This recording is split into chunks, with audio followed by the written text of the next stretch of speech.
سڵاوی خوای گەورەتان لێبێ بینەران و بیسەرانی خۆشەویستی کەناڵی ئاسمانی پەیام، ڕاستەوخۆ لەگەڵتانم خۆشحاڵ و بەختەوەرم لە ئەڵقەیەکی نوێی بەرنامەی باس و خواست. بەدیداریەوەی عزیز و خۆشەویست شاد بوومە و ئەڵقەیەکی نوێی بەرنامەکەتان پێشکەشەکەم. ڕۆژی ڕابردوو ڕۆژی جیهانی دایک بوو.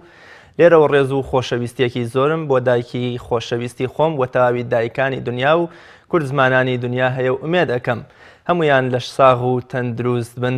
و داهاتوویەکی پڕ لە بەختەوەریان هەبێ.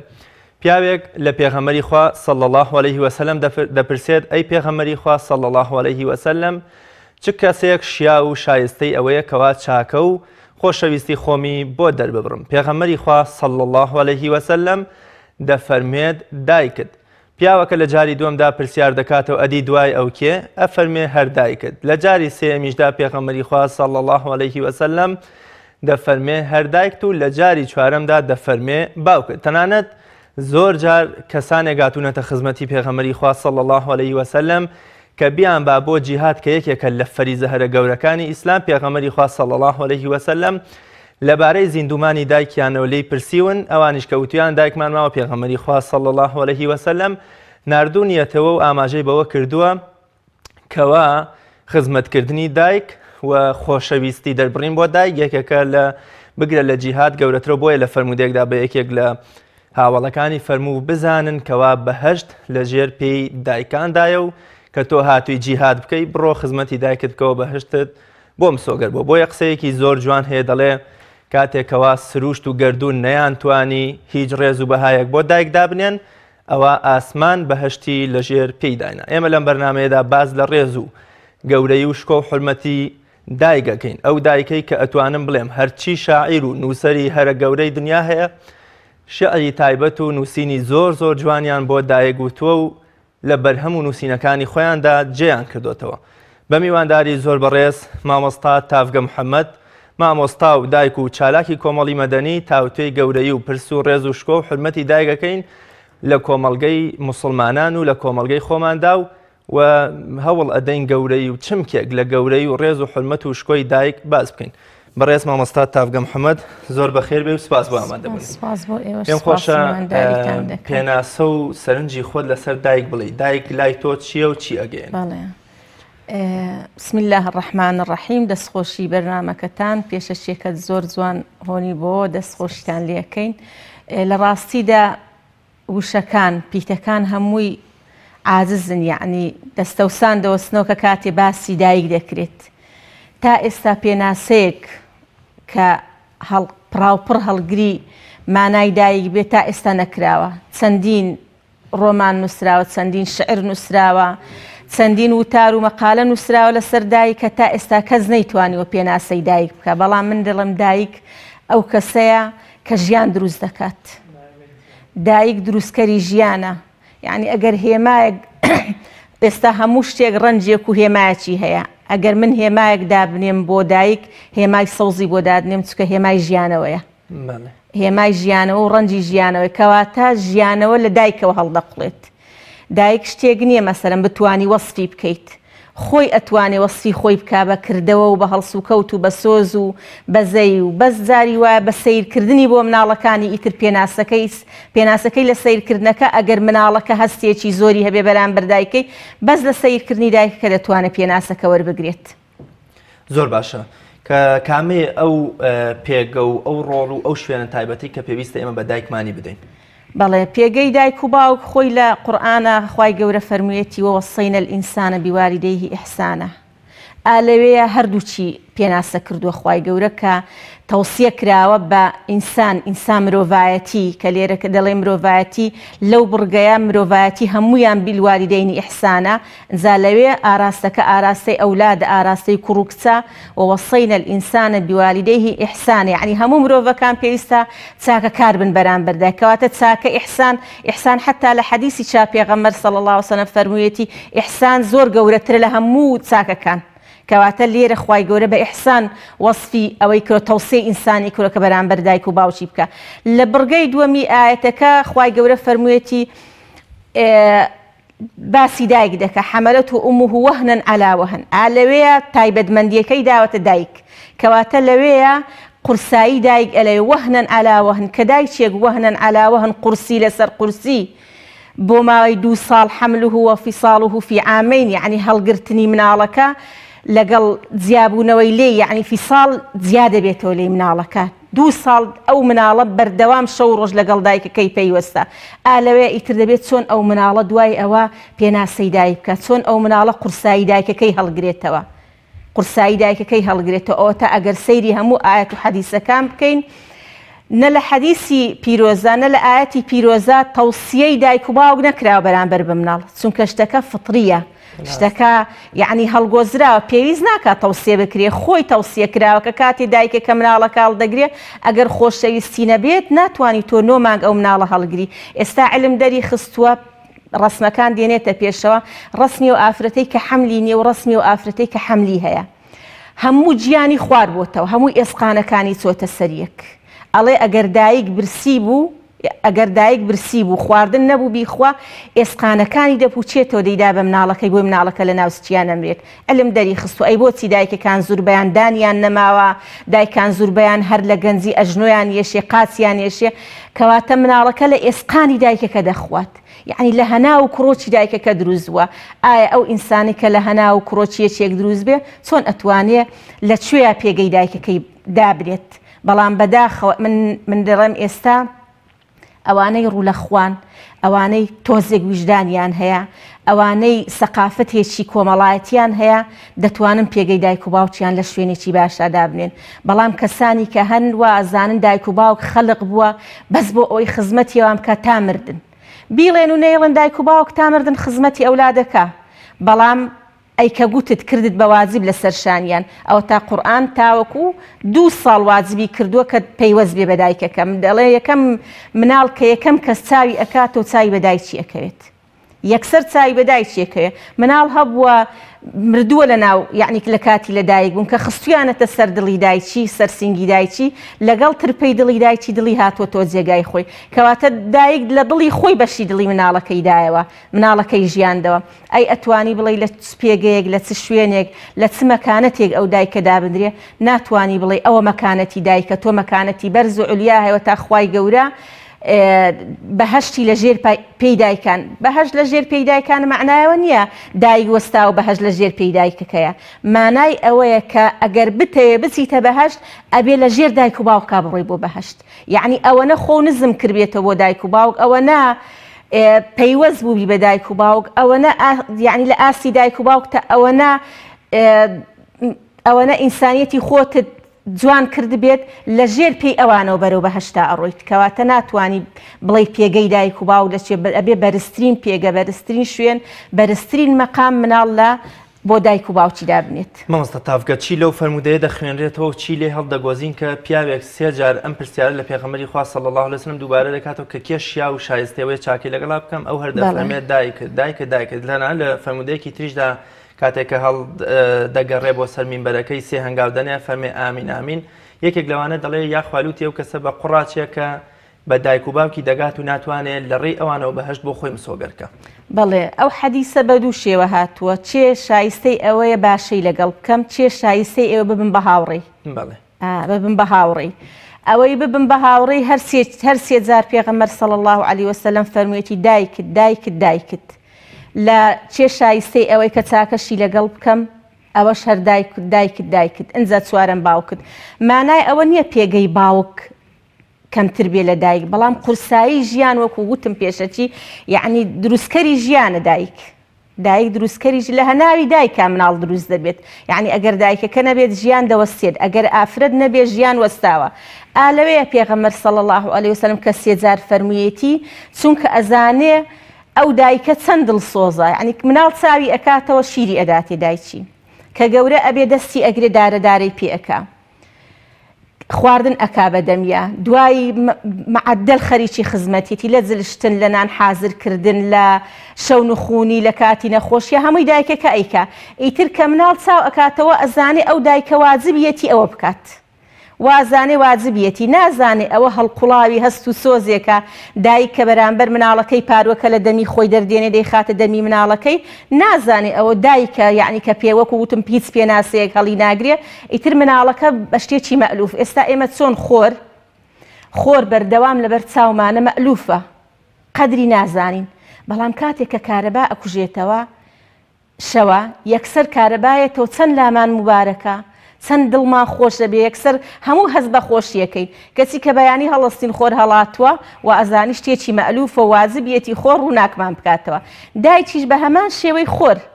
بە هەمان شێوەی خۆر دایکەکەش بۆتە مەئلوف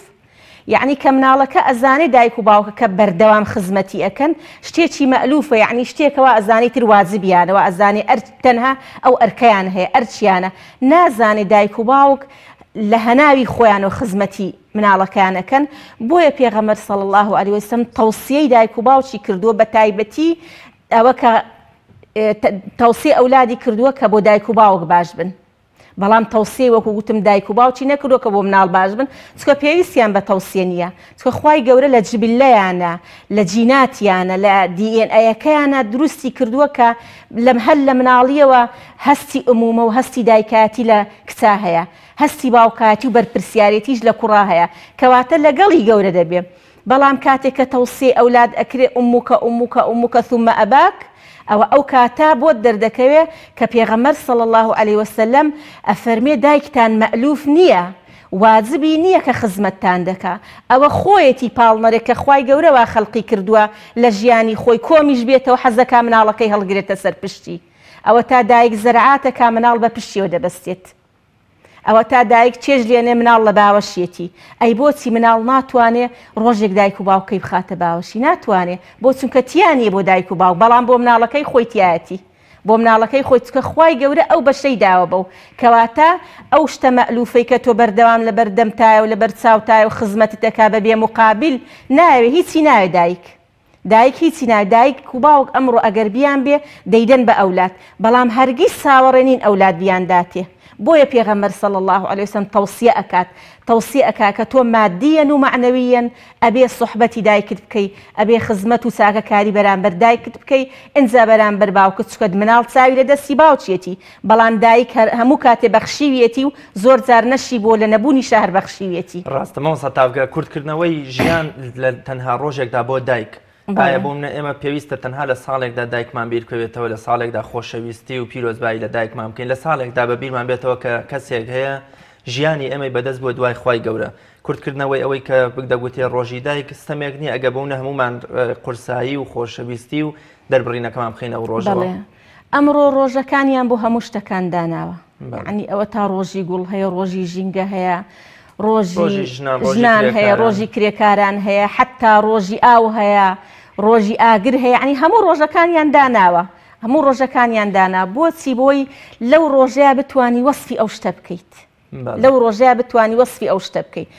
ڕۆژی دایک کە دانراوە من حەز دەکەم یعنی باسی ئەوە بکەم کە کاتێک ڕۆژی دایک دانراوە لە ئەمریکا سەری هەڵداوە لە ساڵی 1970 و 1970 ئافرەتێک ناوی ئانا بووە کە کاتێک دایکی مردووە دایکێکی زۆر مزەحی هەبوو نەیتوانیوە چۆن پێناسەی دایکی بکە نەیتوانیوە دوای مردنی چی بۆ دایکی بکە ستا پەیکەرێک نەسبێکی تتکاری دروست کردووە چۆنەوە نەسبی تتکاری هەیە هی جوندی مەچول هەیە هی شەهیدان هەیە ئەویش نەسبێکی تتکاری لە ویلایەتی ڤێرجینیا بۆ دایکی دروست کردووە داوای لە حکوومەت کردووە ڕۆژی ئەو ڕۆژەی لەوێ وابزان مانجی 5 بیکە بە عوتڵە پشوو بۆ دایک حکوومەتیش ڕازی نابێت تا ساڵی 1911 ئەو ئافرەتە بەردەوام دەجەنجێ لە پێناویە نەیتوانیە بەڵامەوە تا لە ئەخیریا توانرا ڕۆژێک بۆ دایک دابدرێت ئیتر لە هەر وڵاتە و ڕۆژێک دانرا بەڵام وڵاتانی عەرەبی و کە ئێمەش ئایدی وڵاتانی شەرقی ئەوسەتین بە زۆری 21 نەورۆزیان دانەوە لەگەڵ ژیانەوەی بەهارە ڕۆژێکی جوانیان دانا بۆ دایک ئەو تا 8 مارسیان دان جاران 8 مارس و 4 مارسیش هەری دایک بوو مانجی 12 ڕۆژ هەیە لە وڵاتان لە هەندێک لە وڵاتانە مانجی 12 لە هەندێک لە وڵاتانە مانجی 11 بۆچی ئەو ڕۆژیاندانەوە بۆی پیرۆزی دایک باز بکرێت ڕۆژی باوکیش هەیە ڕۆژی باوکیش بە هەمان ڕۆژی بە هەمان شێوەی ڕۆژی دایک هەیە بەڵام لەگەڵ ئەوە من لەگەڵ هیچ ئەوەیان نیم کە مەسەلەن تەنها لە ڕۆژێکە ستایشی دایک بکرێت تۆ دەبێ هەموو کاتێک زانایان دەڵێن ئەبێ دایک و باوک ڕۆژانە 5,000 دەستێنن بەسەری ئەولادەکانیان بۆی ئەو تاقەی و ئەو تاقە و ئەو هێزە خۆشەویستی هەیە نەقڵ بێ بۆ مناڵەکانیان بەڵام من دەڵێم جگە لەوەی کە مناڵ پێویستی بەو تاقە و خۆشەویستی دایک و باوکەیە کە بەسەرهێنانە دەستهێنان بەسەریا و دەستخستنە سەرشان و دەستێنان بە ڕوومەتیا و ماچکردنیان و لە ئامێزگرتنیان تاقە و توانای دایک و باوک نەقڵ دەبێ بۆ مناڵەکانیان بەڵام دەڵێم دایکانیش کە کەوتنە تەمەنێکەوە کە ئیتر پێویستیان بە پشوو بوو باوکان کە پێویستیان بە پشوو بوو هەمان تاقە و توانە پێویستە ئەولاد نەقڵی کا بۆ دایک لە ئامێزگرتنیان بۆ باوک هەمان شێوک ئەمڕۆ ڕۆژی دایکە بۆی زیاتر زەخر لەسەر دایک دەکەین و نابێ باوکان عاجز بن دیخەنە شتێ لە ڕۆژی باوکانی شەباز لە باوک دەکرێت یعنی لەبەر ئەوە پێویستە یعنی تۆ هەموو کاتێک ئەو توانایی خۆت ئەو تاقەی کە هەتە تاقە ئیزابیە و هێزە ئیزابیە و هەتە نەقلیکەی بۆ دایک و باوکت کاتێک کە تۆ پەرۆشید ئەولاد پەرۆشە و بێتاقەتە بەبێ هیچ شتێک ئۆتۆماتیکی دایکەکە کە هەر سەیدا چاوی کوڕەکەی کرد سەیری چاوی کچەکەی کرد بێتاقەتەکە نەقڵە بێ بۆ نەقڵ ئەبێ بۆی دەکتۆش لە کاتێکا کە هێزێکی ئیزابیت هەیە ئەو هێزە ئیزابیە نەقڵکە یعنی لە ڕۆژێکا نابەز لە 21 مارسا گوڵێک بێنیتەوە بۆ دایکرد من لەگەڵ ئەوەیانیم هەرگیز یا ڕسمێک لەگەڵ دایکرد عرسکەی لە فەیسبوک یا لە تۆڕە کۆمەڵایەتیەکانی کە بڵێ ئەمڕۆ لەگەڵ دایکم ڕۆژانە تۆ لەگەڵ دایکتی ڕۆژانە تۆ لەگەڵ دایکتی ئەبێ ڕۆژانە هەمان هەستی 21 مارس ئەوە بکەی نەقڵکەی بۆ دایکت بەڵام لەگەڵ ئەوەش بوونی ڕۆژێک کە ستایشی دایکی تیا بکرێ بەڵ کەسانێکی پێویستیان بە تەذکیرە هەیە فەذەکر ئین الذیکرا تەنفع المؤمنین لە ذیکرایە باشە پێم باشە بەڵام لەوەی بکرێتە ڕۆژێک تەنها لەو ڕۆژە وەکو خارج ئێمە دایکێک لە ئەمریکا دەیگو من زۆرم حەز لەو ڕۆژەیە کە ڕۆژی دایکە چکە مناڵەکانم هەموو بەیانی لە دەرگارە دەن و بە خواردن و بە گوڵەوە دێن بۆ لام ئیتر چاوەڕێم دووبارە ڕۆژەکە بێتەوە بۆی ئەوە بێت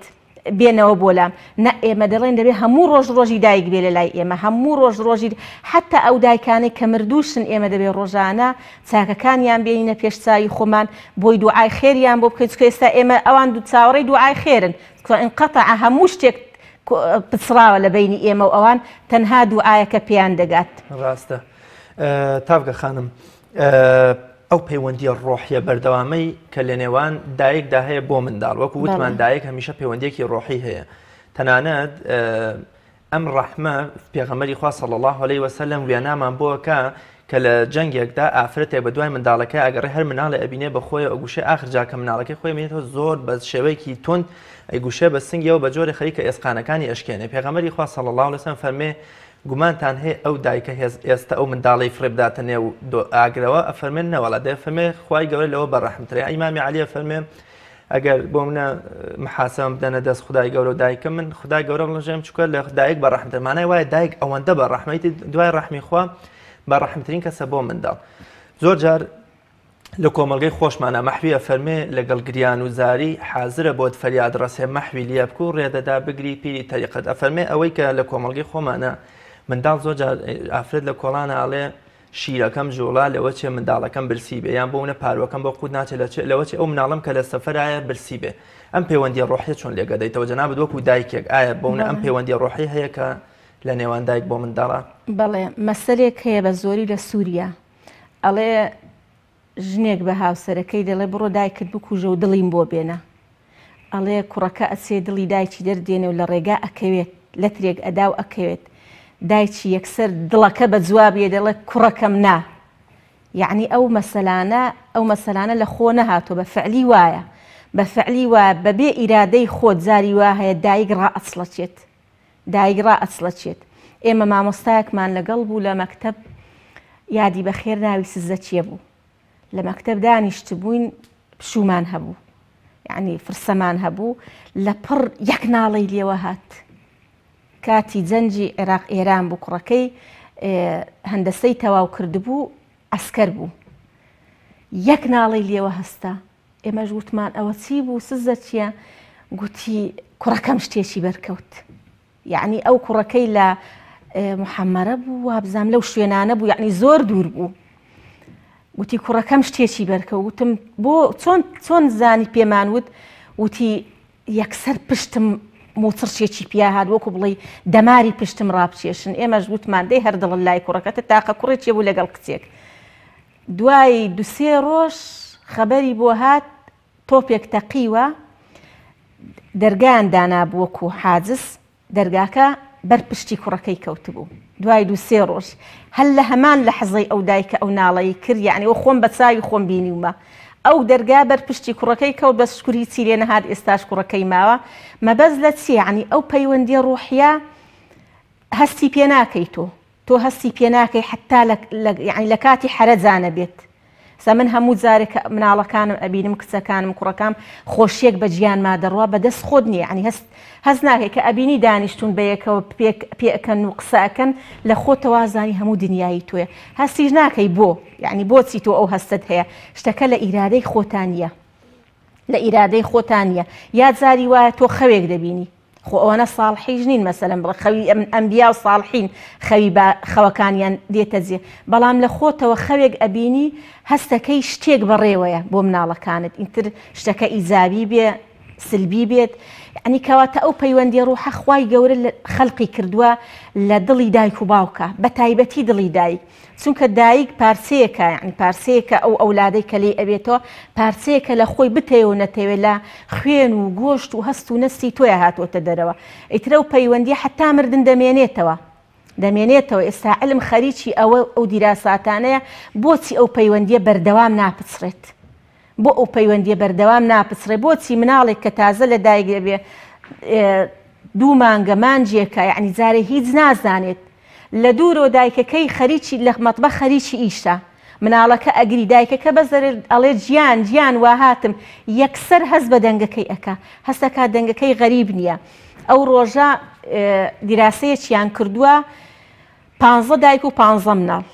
چاوی 15 مناڵەکەیان بەستۆتەوە دایکەکان هەمویان قژیان وا لێ کردوون یعنی هەمووی خاوبی قژەکە بۆی مناڵەکە نەزانێت چی قژی لولا یا ئەوە دەست بدەن لە قژی دایکیان بە باوەش ئەکسەر مناڵەکەوا کە مناڵەکان 4 ساڵن سەر با ئەدەن ئەوە دایکم نییە ئەوە دایکم نییە کە کاتێ باوەژەکە بە دایکی ئاوا دەستەدا لە قژی یەکسەر بە بۆنەکەی ئەیناسێتەوە کەواتە بۆنێک هەیە لە بینی تۆ و مناڵەکە یعنی لە بینی دایک و مناڵەکە ئەو بۆنە هەر ئەمێنێتەوە حتا ئەمری هەر ئەمێنێتەوە ئەها ئێستاش بەعزە پیاوێک ئەڵێ ئێستاش بۆنی دایکم لە ژێر لوتما دایکی مردووشە بۆ چونکە ئەو بۆنە ماوە تۆ لەگەڵت ئەو پەیوەندی ڕوحیە و ئەو هەستە ڕوحیەی دایکیش هەمان ئەو هەست و بۆنەیە کە مناڵەکە هەستی پێ دەکا ئەو مناڵەکە هەستی پێ دەکا بەڵام دایک بە چەند قات هەستی پێ دەکا یعنی شتێکە لە ئیرادەی خۆتانیە پەیوەندێکی ڕوحی و هەناوی و جینیە یعنی لەگەڵ تایە ناتوانی بە خۆشی ئەو خۆشبەختی بە ناخۆشی ئەو ناخۆش یعنی ئەگەر لە ناو هەموو دنیاە هەموو دنیا بۆ تۆ بێ بزانی مناڵەکە لە ناڕەحەتیە هەر ناڕەحەتیت تۆ بەدەست خۆت نییە یعنی خوای گەورە وای خەلق کردویت زۆر باشە تافگە خانم بەشێک لە فەیلسوفانی ئەوانی کە بێدینن فەیلسوفە ئەوروپیەکان ئەوانی کە لە فەلسەفەیان ڕۆچوون بە جۆرێ لە جۆرەکان زۆر بە ڕەشبینی لە دایک ئەنواردن و دەیەها دەقی فەلسەفیان هەیە کە پێیان وایە دایک سەبەبی چارەڕەشی و بەدبەختی و قوربەسەری و ماڵوێرانیەکانی مرۆڤە و دایک بووەتە هۆکاری بەدیهێنانی ئەم هەموو چارەڕەشی و ئەم هەموو خەڵکە نەکبەتە سەرنجی جەنابتان چییە؟ بەڵێ ئەوانە ناحەقیان نییە چونکە خۆیان ژیانیان ڕەشە بە ڕەشبینی ژیانە بینن حەقەوا وەسفی دایک بکەن چونکە وەکو گوتم دایک ژیان دێنێتە بەرهەم یعنی دایک وەکو بڵێ مەعمەلێکی ژیانە ئێتۆ مەعمەلێک شتی باشت بۆ عەرز بکات و شتی باشت بداتە دەست هەموو کاتێڵی ئەو مەعمەلێکی باشە و کارگەیەکی باشە مەسەلەن تۆ نمونەیەک بێنینەوە تەشبیه نەبێ بینی دایکەوە کارگەی ماست هەندێک کارگە هەیە ماستەکەی زۆر قەڵبە ئیتر ناچی لەو کارگەیە ماست بکڕی هەندێک کارگەش هەیە ماستێکی زۆر جوان و سپی و پاک و تەمیز دەداتە دەستت ئیتر تۆش ناخت وەکو ئەو ماستە پاک دەبێت و دەچی لەو ماستە ئەکڕیت هەمان شێوە کاتێک کە دایک ژیان دەدا بە مناڵ دایک ژیان دەدا بە مناڵ و بەخشەری ژیانە بۆ مناڵ کاتێک کە ژیانی تۆ ڕەشە خۆت ڕەشبینی بە ڕەشی ئێستا ئەو فەیلسوفانە ئەو مێزە سپێ بە ڕەشیە بینن بۆ چونکە دایم بینین ڕنگدانەوەی ناخە ئێستا ئێمە لەو ستۆدیۆ دانیشتوین هەست دەکەین ئەو بەشەی سەوزە ئێرەی سپیە ئەو لای ڕەنجێکی کەیە تۆ بەرامبەرمی شێوازێکیت ئەو بەرامبەرمە شێوازێکی کەیە یعنی ڕنگدانەوەی ناخی منە کە تۆ بە جوانی ئەبینێت کاتێک کە من ناخم جوان نەبوو شتە جوانەکانیش ناشیرین ئەبینم مەسەلەن هەیە ڕقی لە خۆرە حەزی لە هەور و باران و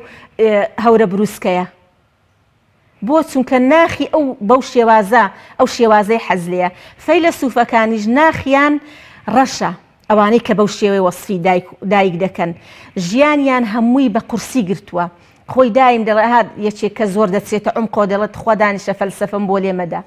من ناڵم هەموو فەیلسوفێک، فەیلسوفی وا هەیە وا جوان وەصفی ژیانی کردووە حەزەکەی هەموو ژیانت هەر ژیان بێت. بەڵام فەیلسوفی وا هەیە وا بە ڕەشبینی و بە قورسی وەصفی ژیانی کردو حەزەکەی ئێستا بمریت، ژیانن نەمێنێ. ئەو فەیلسوفانەی کەوا بە ڕەشبینی ژیانە بینن هەمان نەقلی ژیانی شەکە دایکیانی تیابینن، لەوەیە غەڵەت نین، بە فعلی دایک ژیانە، بۆیە دایکەکانیش بە ڕەشبینی وەصفەکەن.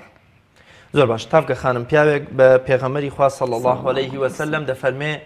ئەگەر من دایکم بەردەوام لە قەڵا دۆشکان بکەم و بە کۆڵی بگرم و بیبم بۆ ماڵی خزمەکانی بیانە بۆ مزگەوت بەوە پاداشتیم داوەتەوە. پێغەمبەری خوا صلی الله علیه و سلم فەرمێ هەر هەموو ئەوەی بۆ یەکەی ناکاتە ژانێ لە ژانی مناڵبوونەکەی. بەداخەوە لە ئێستادا لە کۆمەڵگەی ئێمە دوای هاتنی کەلتوری ئەلمانیەت و ئەوروپی شتێک دروست بووە بە ناوی خەڵوەتگەی پیری. من جەژنی ڕەمەزان بەرنامەیەکم کرد، یعنی ئەڵێ تا ئێستاش ئەمە چاوەڕێم لە سەعات بەیانیەوە تاوە سەعات دەیە چاوەڕێم منداڵەکانم بێن سەرێکم لێ بدەن و هیچ نەبێت چکلێتێکم لەگەڵا بخۆن، چکلێتەکەشی دانابوو. ئەم کەلتورە ناشرینە هۆکاری چێک هاتۆتە نێو وڵاتی مسلمانانەوە. بەڵێ خۆی خەڵوەتگەی پیری لە نەتیجەی قورسایی ژیان لە وڵاتان دروست بووە. بۆ نمونە کاتێکە تۆ لە کارگەیەک ئیشەکەی یا لە فەرمانگەیەک ئیشەکەی لە وڵاتانی دەرەوە ئەبێ 8 سەعات 9 سەعات بەردەوام ئیش بکەی وەکو ئالەت، حتا بۆ دنێ تەلەفۆن بەکاربێنی، کاتی نان خواردنەکەت لەسەر حسابە. ئیتر کەسەکان زۆر هیلاکە بن دوای ئەو 8-9 سەعاتە شەفتێکی کەش ئەبێ بچن ئیش بکەن بۆی ژیانیان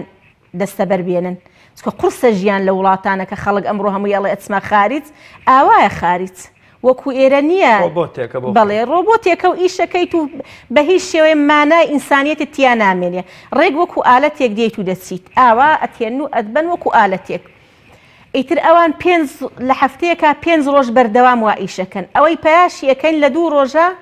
لە هەمووی ناڵێم، یعنی هیچ شتێک من بە مطلقی ناڵێم. لە 2 ڕۆژە هەمووی سەرفەکەنەوە بۆی تەرفیهێک بۆ خۆیان دروست بکەن، ئەچن بۆ سینەما، ئەچن بۆ نادی، ئەچن بۆ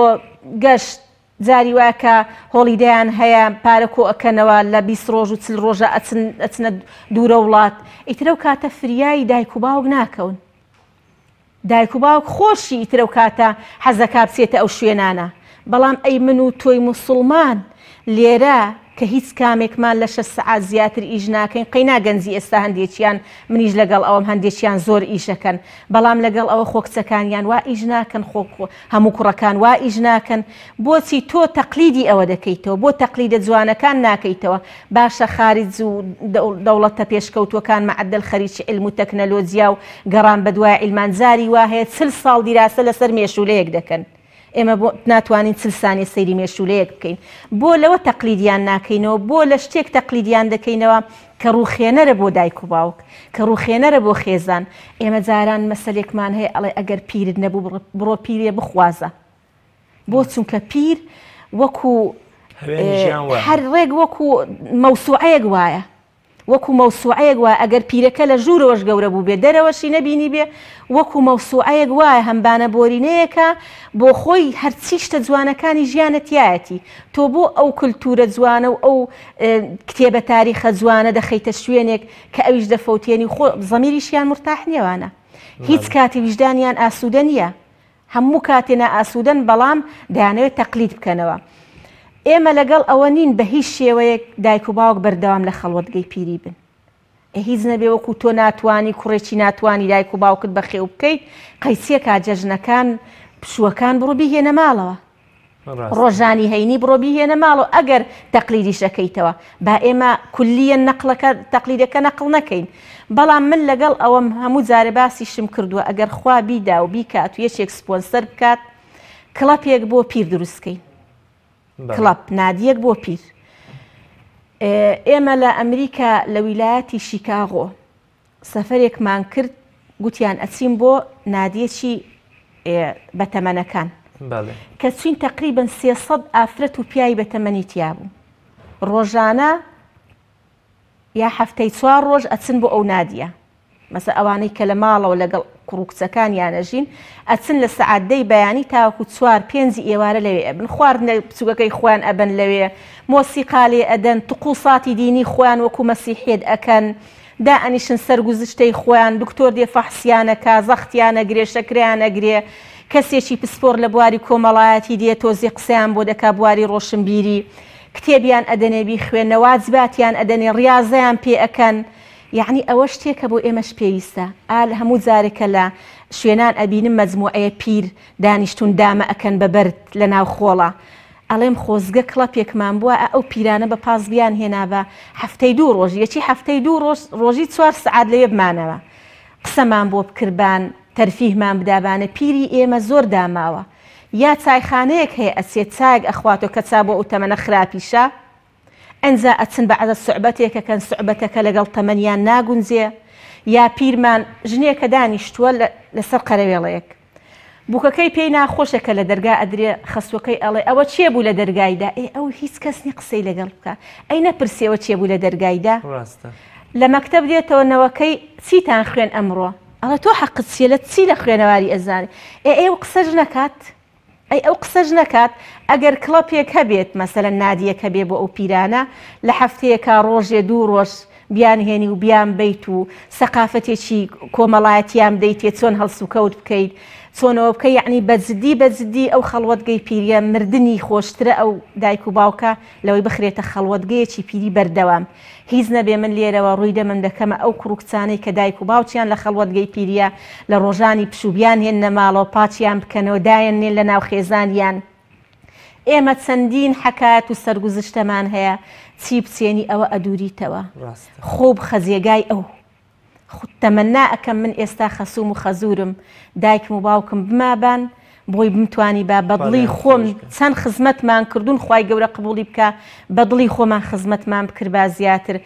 زۆر خۆش بوو من هەموو جارێ سەفرم ئەکرد و ئەهاتمەوە خەزورم باوەشی پیا ئەکردم ئەیوت بۆ وا درەنگ کاتیتەوە بەو شەرتەی لەوانە بوو 10 سعاتم پێچوو بێ 8 سعاتم پێچوو بێ باوەشی پیاکردم ئەیگوت ڕۆڵە ڕەبی ببی بە وەزیر یعنی ئەو دوعاکەی گەورە بوو بۆ ئەو دوعاکە گەورە بوو هەموو جارێ باوەشی پیاکردم یا خەسوم من بەشی کۆمەڵایەتیم لەلا بوو لە خوشکان هەموو جارێ خەسومە یگوت ڕۆڵە خۆم نیش عیلاخاتم دەتۆزی وەرە لەگەڵم دانیشە یعنی ئەوانە هەموو یادەوەریەکن هەستی پێەکەم کە ئێستا وردە ئەچیتە تەمەنەوە کە چەند خۆشە لە دەوری مناڵەکانت بیت ئیتر ئینشاءالله ئەو خەڵوەتگەی پیرە لێرە دەبێتە نادی پیران نادی بە تەمەنەکان نادی بە ئەزمونان یعنی حتا من ناوەکەشم بۆ داناوە نادیە خود بڵێ یانەی ئەزمونداران یعنی بەو ناوە حتا پیرەکانیشیان لێ بکەین و ئەزموندارن ئەوانە بەڕاستی ڕاستە تافگە خانم ئەوانەی کە لە کۆمەڵگەی خۆماندا تونند و تیژی بەرامبەر بە دایک ئەنوێنن زۆر جار ئەوەندە ئەم کەسە دەبێتە کەسێکی دڕندە لەگەڵ ڕێزم بۆ جەناب و بینەران شەق و زلە تونند و تیژی زۆر جار جنێوی خراپ و ئاخ و ئۆفکردن بەرامبەر بە دایکی دەرەبڕێ ئەمە هۆکارەکەی چییە؟ بەڵێ جاری ئەوە هەر هۆکارەکەی ئەگەر حتا دایک و باو کەش بە تونند و تیژی پەروەردەیان کردبێت خۆی ئێستا دەڵێن مناڵ ڕنگدانەوەی پەروەردەیە جاری وە پەروەردەکەی دایک و باو نە پەروەردەکەی کۆمەڵگایە جاری وە ئێستا من دەڵێم ئەوەنەی تەکنەلۆجیا پەروەردەی مناڵمان دەکات خۆمان نایکەین دەستی هەیە لە پەروەردەی مناڵانمان مەسەلەن ئێمە مناڵێکمان هەیە لە ماڵەوە هەر ڕۆژێک سەیری شتێکی تونند و تیژ بکە هەمان سیفەت و هەمان کردەوەی تونند و تیژی بەرامبەر خوشکەکەی ئەکات کەواتە ئەو پەروەردەی کردووە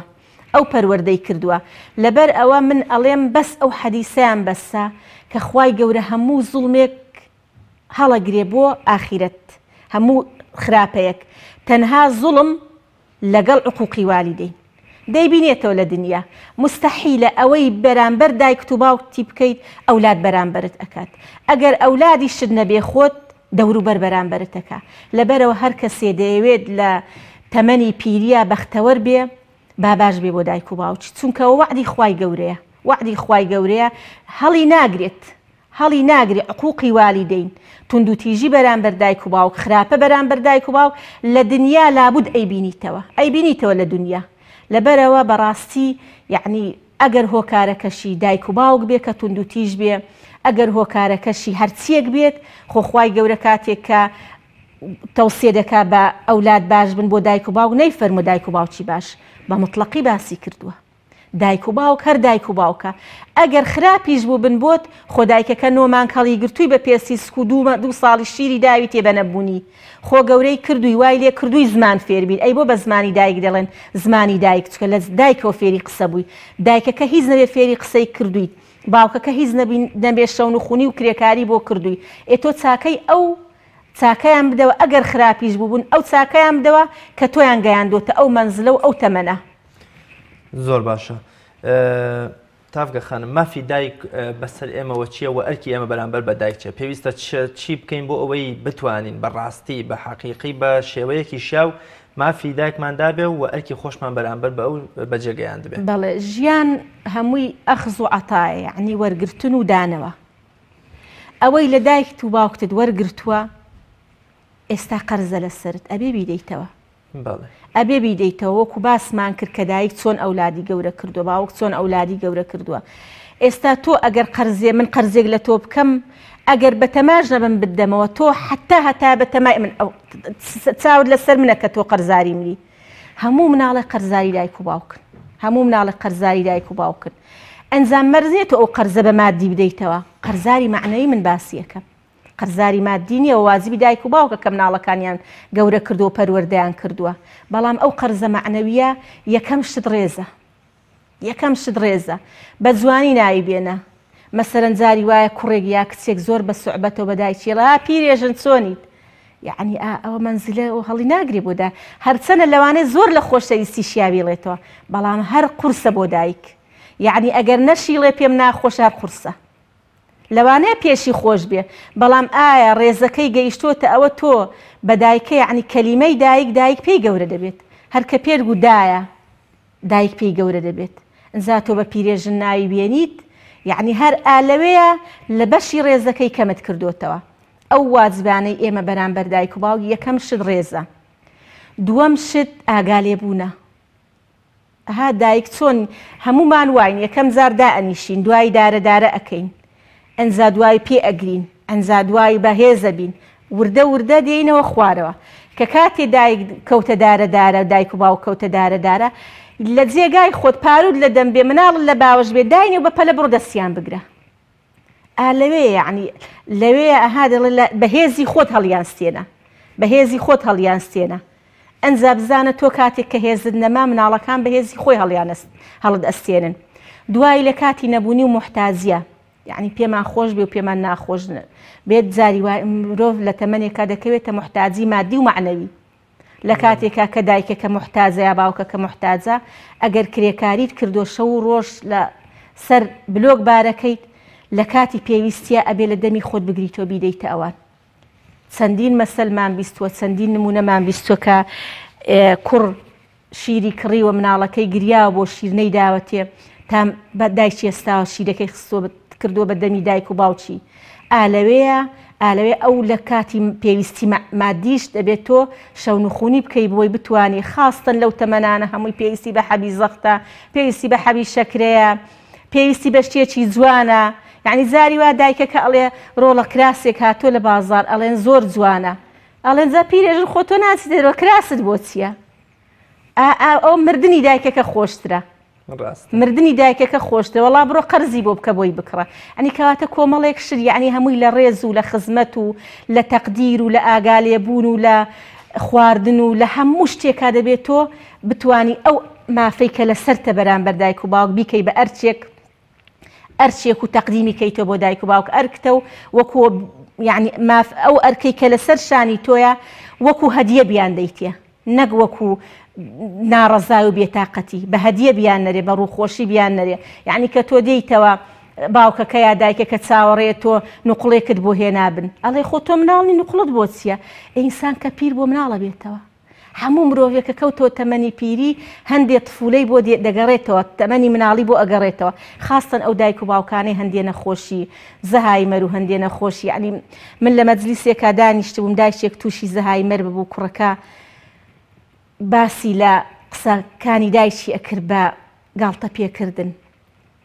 وەڵی گوتم حەق قەبرێ هەڵکەنی بچیتە ناوی نەک ئاوە باسی دایکت بکەی گوتم دایکت کردوتە شەوچەرە و ئەو خەڵکەی بە پێکەنینێنی وتم من پێکەنینم پێگوتم من گریانم بۆ دایکت دێت کە تۆی پەروەردە کردووە کە تۆی گەورە کردووە کە ڕەنجی بە خەسار چوو گوتم تۆ کە کاتێ فێری قسە بوویتەوە بە بەد ئەگوت دایکت گەز باڵایە کورد ئەیوت مناڵەکەم فێر بۆ ئەڵێ بەبا ئێستا تۆ دایکت دوای لێ هاتۆ دانیشتی مەجلیسی پێگەرم و خۆشەکەیت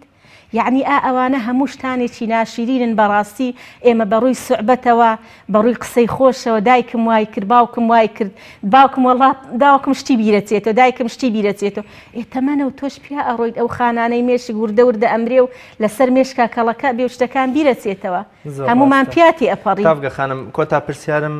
ئەوەیە زۆر جار کی باز لەوە دەکرێت کە پیا و ناتوانێت هاوسەنگی لە نێوان ژن و ژنەکەی و دایکیدا بکە ئەوەی کە پێی دەگوتێت شەڕی بووک و خەسوو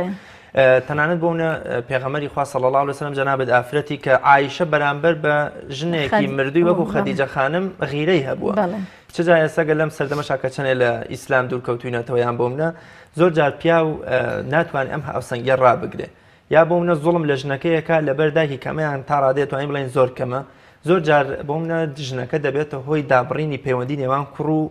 دایک یا وای لێ دەکا ئەم کوڕە پشت بکاتە دایکی و بە جۆرێ لە جۆرەکان ئەو ئەرکومافی ئەو ئەرکی کە بەرامبەر دایکی هەیەی ڕاینەپەڕێنێت جەنابەت چۆن تێگەشتنی دروست یان ڕێنمایی دروست چیە بۆ ئەوەی کەوا وەکۆڵێ نە شیش بسووتێنە کەباب یان ڕێزی هەردوو لا بگرێ و هاوسەنگیەک لە نێوان هەردووکیانە بهێنێتە دی بەڵێ خۆی غیرە وەکو باست کرد دوو جۆری هەیە غیرەی مەحموود هەیە غیرەی مەذموم هەیە غیرەی مەحموود ئەوەیە تۆ غیرە لە پیاوەکەت بکەیت بەرەو باشە بیبیت غیرەی مەذموم ئەوەیە کە تۆ غیرە لە پیاوەکەت بکەیت باشەکانی لێبسەنی زەوت بکەیت ئەنجا بەداخەوە زوربەمان حەزەکەین پیاوەکە تەنها بۆ خۆمان بێت تەنها بۆ خۆمان بێ لە حاڵەتی ئەوەی کە تۆ ویست پیاوەکە تەنها بۆ خۆت بێ ئەو هەڵەیە دروستە بێ کە کوڕ و دایکەکە لە یەک ئەەکەیت خۆی خۆشەویستی دایک شتێکە کە وەسف ناکرێت خۆشەویستی هاوسەر شتێکە کە وەسف ناکرێت ئەبێ پیاو بە تەوازن نابێ هیچیان کاتە قوربانی چیان وەکو فەرموود کە نەشیش بسووتێنە کەباب لێرە من ڕووی دەمم ئەکەمە خوشکانمان یا خود بڵێ کچەکانمان یا بڵێن بووکەکانمان هەرگیز خۆت مقارنە مەکە بە دایکی ئەو کوڕە چۆن حەز ناکەی براژنەکەت خۆی مقارنە بکە بە دایکت تۆش خۆت مقارنە مەکە با خەسووت چونکە کاتێک کە تۆ لەگەڵ خەسووتی بوچێکیش لەگەڵ دایکتە بوچێکیش لەگەڵ دایکتە کە کاتێک تۆ لەگەڵ خەسووتی کوڕێکت هەیە لە مستەقبەلا تۆ خەسووی بوچێک لەگەڵ تۆیە لەبەرەوە چی بچێنی وەکو باسمان کرد ئەوە ئەدووریتەوە ئەگەرەتەوێت تۆ خەسوویەکی بەختەوەر بیت کوڕەکەت حەساوە بێ بێڵە کوڕی خەڵکیش حەساوە بێت من بۆچی دایک لە کوڕ بکەم یاخود کوڕ لە دایک بکەم هەموو کاتێک دوعاکان ئێمە وامان بیستووە کە حەزرەتی موسا زۆر دوعای لە فیرعەون کردووە دوعاکانی قبوڵ نەبووە کاتێک لێکۆڵینەوە کراوە پرسیار کراوە دایکی فیرعەون ژنێکی پیر بۆ فیرعەون زۆر بۆی باش بووە تا دایکی نانی نەخوار با خۆی نەی خواردووە فیرعەون بەو زاڵمیە کاتێک دایکی مرد دوعاکانی حەزرەتی موسا قبوڵ بوو ئەی تۆ نازانی دایک بەردەوام دوعا بۆ مێردەکەی تۆ دەکات کە لە بەڵا بە دوور بێ و لە ناڕەحەتی بە دوور بێت تۆ بۆچی ئەو دوعانە ئەو کوڕە ئەو هاوسەری خۆت لەو دوعانە بێبەش دەکەیت ئەی نازانی ئەو ڕزقە جوانەی کە خوای گەورە داوێتی بە ئەولادەکەی بە مێردەکەی تۆ بە دوعا و بە پاڵپشتی دایک و باوچێتی ئەوە بزانە یعنی چەند تۆ خراپەکاری بکەی ئەوەندەیەتەوە ڕێت ئەوەندە خراپە ژێتەوە ڕێی تۆت لەبەرەوە هی هەرگیز خۆمان مقارنە نەکەین بە خەسوومان خۆمان مقارنەکەین خۆمان مقارنە بکەین بەچی بەوەی کە من ئەمڕۆ بووکم سبەینی خەسوو ئەمڕۆ دشتم سبەینێ براژنم یعنی کەواتە کە تۆ خۆت خستە قاڵبی خەسوو قەت ناتوانی خراپ بیت زۆر سپاس بۆ بەڕێز مامۆستا تاوگەم محەممەد چالایی کۆمەڵی مەدەنی زۆر سپاس بۆ پێیفە جوانەکان بینەرانی بەڕێز و خۆشەویست ئیمامی عومەر ڕەزا و ڕەحمەتی خوای لێوێ دەفەرمێن لە دوو حاڵەتدا غیرەم کردویان حەزم خاسوودین بردووە بەوەی کە ئەو کلۆپایەم دەستکەوێت ئەوەی جەوە بوو کە پێغەمبەری خوا صلی الله علیه وسلم فەرمووی سبەینێ وەکوڵێ ڕزگارکردنی قەڵای خەیبەر دەدەمە دەست کەسێکە خوا پێغەمبەری خوای خۆش دەون و ئەویش خوا پێغەمبەری خوای خۆش دەون یەکی دیکەش ئەوە بوو کەوا فەرمووی ئەمامەکەم بەجێ دەهێڵم بۆ کەسێک کە خوای گەورە لێی ڕازیە ئەگەر 1000 جار دوعاش بکە خوای گەورە هەر 1000ەکەی لێ قبوڵەکە ئەویش وەیسی قەرەنیە بەهۆی ئەو چاکە و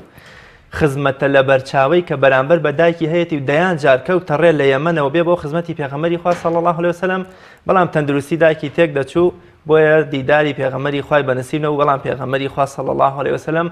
عەمامەکەی خۆی بە دیاری بۆ نارد بۆ بەجێهێشت ئیمامی عومەر فەرمووی خۆزگە ئەوە من بوومایە بۆیە بە عومەر و بە ئەبوبەکری فەرموو ئەگەر پێی گەشتن داوای دوعای لێ بکەن چونکە هەر دوعایە بکە خوای گەورە ڕەدی ناکاتەوە. لە محەممەدی کوڕی سیرین ئیبن سیرینی گەورەترین خەولێکدەرەوەی ئیسلامی ژەپرسن تۆ بە چه هۆکارێک وات لێ هات ئەفەرمێ وەڵی هیچ شک نابم بەڵام هەر کاتێ لەگەڵ دایکما دانیشتبم نانمان خواردبێ هەتا ئەو نانەکەی یا پاروەکەی نەکردوێ بە ناو چێشتەکەدا من دەستم بۆ نەبوو نەوەک دایکم حەزی لەو شوێنە بێ کە من ویستومە پێشتر دەستی بۆ بم ومێ دەکەم هەمومان بینە کەسێکی بە ئەخلاق هەمومان بینمە کەسێکی دڵسۆز بۆ دایک و باوکمان و ڕێزی بگرین و پێمان وابێ ڕەزامەندی خوای گەورە بە ڕەزامەندی دایک و باوکەوەیە و خوای گەورە لەو کەلتورە ناشری نەش ڕزگارمان بکە کە پێی وایە دایک مای چەرمەسەری و نەکبەتیە و بە چاوی سووک و بێڕێزیەوە سەیری دایکیان دەکەن تا بە یەگەشتنەوەی تر بە خوای گەورە و مێهرەبانتان ئەسپێرم هەر شاد و سەرکەوتوو من خواتان دەگەم.